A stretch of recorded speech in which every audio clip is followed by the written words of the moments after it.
चंदा मामा के बाद अब सूरज दादा के पास पहुंचेगा भारत। जी हाँ, आपने सही सुना। तैयारियां चल रही हैं और जल्द ही इसरो अपने इस प्लान को अंजाम देगा।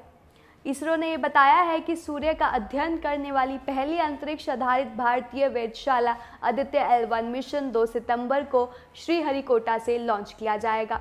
इसरो ने बताया कि अंतरिक्ष यान को सूर्य पृथ्वी प्रणाली के लैग्रेंज पॉइंट L1 के चारों ओर एक प्रभामंडल कक्षा में रखा जाएगा, जो पृथ्वी से लगभग 1.5 किलोमीटर की दूरी पर है। L1 पॉइंट के चारों ओर प्रभामंडल कक्षा में रखे गए उपग्रह को बिना किसी ग्रहण के सूर्य को लगातार देखने का प्रमुख लाभ मिलेगा। इससे काफ़ी एडवांटेज देखने को मिलेगा। लेकिन एग्जैक्टली ये कहाँ जा रहा है, ये आदित्य L1 मिशन कहाँ जा रहा है? जैसा कि इसरो ने बताया कि अंतरिक्ष यान को L1 पॉइंट के आसपास कक्षा में स्थापित किया जाएगा, जहां से वो बिना किसी रुकावट के सूर्य का निरीक्षण कर सकेगा। लेकिन आदित्य L1 मिशन अध्ययन क्या करेगा? स्पेसक्राफ्ट में 7 पेलोड्स होंगे, जो फोटोस्फीयर, सूर्य की सबसे गहरी परत जिसे हम सीधा देख सकते हैं उसे, क्रोमोस्फीयर जो लेयर लगभग 400 किलोमीटर और 2100 किलोमीटर ऊपर है उसे, और सूर्य की सबसे बाहरी परत कोरोना को ऑब्जर्व करेंगे।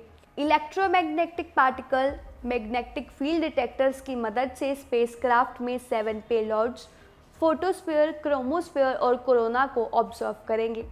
7 पेलोड में से 4 सीधे सूर्य का अध्ययन करेंगे और बाकी 3 लैग्रेंज पॉइंट L1 पर कणों और क्षेत्रों का यथास्थान अध्ययन करेंगे। उम्मीद है कि आदित्य L1 के SUIT coronal heating, coronal mass injection, free flare और फ्लेयर गतिविधियों और इनकी विशेषताओं, अंतरिक्ष मौसम की गतिशीलता, कण और बाकी चीज़ों की जो जानकारी है वो अच्छे से प्रदान करेंगे। लेकिन सूर्य मिशन ज़रूरी क्यों है? सूर्य के बारे में जानना इतना ज़रूरी क्यों है? आइए समझते हैं। ऐसा कहा जा रहा है कि कई घटनाएं हैं जिनके बारे में लैब में जानकारी जुटाई नहीं जा सकती, जबकि सूर्य इस मामले में प्राकृतिक लैब के तौर पर काम करता है और जानकारी हासिल करने में मदद करता है। पृथ्वी का सबसे नज़दीक तारा भी सूर्य को कहा जाता है। सूर्य पर कई विस्फोटककारी घटनाएं होती हैं और ये बहुत भारी मात्रा में एनर्जी छोड़ता है।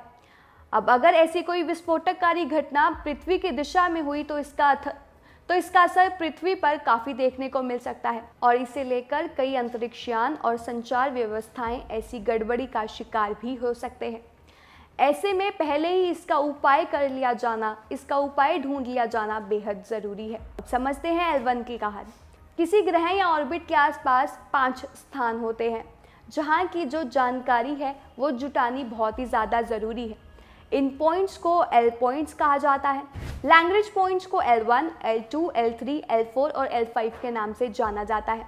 पृथ्वी से L1 की दूरी 15 लाख किलोमीटर दूर है। ये पृथ्वी सूरज की 151 लाख दूरी का 1% है। अब सवाल ये है कि सूर्य तक की यात्रा कैसे करेगा आदित्य L1?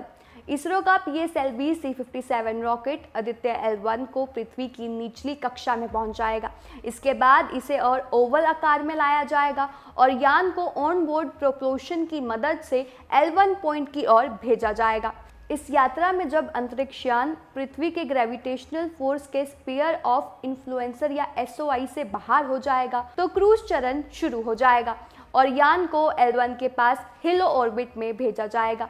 अंतरिक्ष यान को अपनी इस मंजिल तक पहुंचने में 4 महीने का समय लगेगा।